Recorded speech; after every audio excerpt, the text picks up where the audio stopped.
the people you meet on a day-to-day basis that are in the business circles that you moved in the modern world, are they all following a similar structure to you in terms of the key components of a day? Are they all training? Are they all focusing on recovery protocols? Are they all having specific times of the day that they do specific tasks? Yeah. And following that same pattern? Yeah. More recently, the guys that I meet, yeah, they're all doing the same thing. Like, I've become really good friends with a guy called Ross. You might actually know Ross McKay. Scottish bloke. Lives in LA. Normally that actually goes a long way when you say, oh, he's from Scotland. Yeah. And you're like, yeah, it's a big country, but then you say the name and it's like, oh yeah, we're I do know him. But we own completely different businesses, but we're like identical in the way we are. And like, I meet him in LA, but he's from Scotland and I'm from the north of England, and we're like best mates now.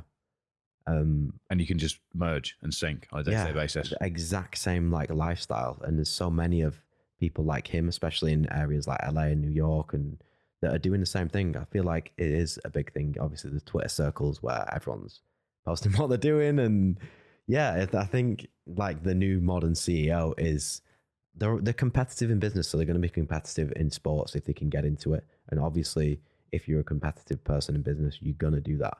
Like the CEO of Flannels comes and does the high rocks with me. He's like, oh, we're at the start line. He's like, I'm going to beat you. It's like, I fucking love that. That's class. Oh, you're not? Next time. It's fucking amazing. Do you get him? Do you get him last high rocks? Yeah, good. Okay, just checking. Because that would have been an unfortunate end to that story. Yeah. But like I feel like that competitive nature that you have in business, you can transfer to your physical. And like I said before about my staff, why I've put that gym in that office, which I don't need to do. Like, I don't need to try and motivate everyone. 6,000 square feet, isn't it? Yeah. Which could be so much other stuff from a business critical point of view, couldn't it?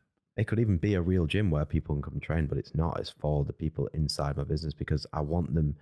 There was this image that I had in my head and I can never find it online. And I've seen it years ago. And it was 3 people stood looking out of a window, and they were stood on books. And one ledge of the books was like, one pile of the books was short, one was really long, and one had like one book there, 3 different people. And it ended up being the same person, but like the half stacked books was physical, the full stacked books was mental, and the 1 stacked book was business. And it's like, what's wrong here? That guy can't see out the window in business. The guy can see out the window in physical, but he can't see out of it in mental. Like, if you can bring all of them up to the same thing at the same time, and you can do, your life can be like aligned in them 3 different areas. Like that's mental clarity. That's how you're going to get to places, right? Yeah. Look at yourself. Physical is up here. Now your business is up here as well.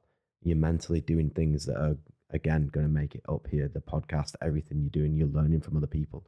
Like, if you can implement them 3 things into the structure of your life and bring them all up together, it's amazing. I call the main components of my life pillars for that exact same reason. Go. Yeah. So easier way of explaining it. Because they prop things up. Yeah. There we go. I think I've actually seen the photo that you're talking about, and it's like a drawing almost, isn't it? Yeah. I think I've seen it at some point. And yeah, I did a talk on Sunday where I used this example, and I use pillars because if one of them's cracking, everything's at risk of falling down. Yeah. But you can sort of, I don't know the technical term, you can fill it in with cork, something, filler. We'll go with filler. Yeah. and keep the pillar propping everything else up. And for me, that's kind of I'd say my relationships, my business, and my training. Those are the big 3. And if one slips, the others slip. And I can quickly find myself in a pretty aggressive downward spiral where I suddenly lose control of everything. And what I really struggled with last year when training for the double brutal was I found myself in that spiral. And all 3 almost fell down at the same time. And I became so frustrated with the fact that things that I normally enjoy, all of a sudden I wasn't enjoying or excited about anymore. Why do you think that was?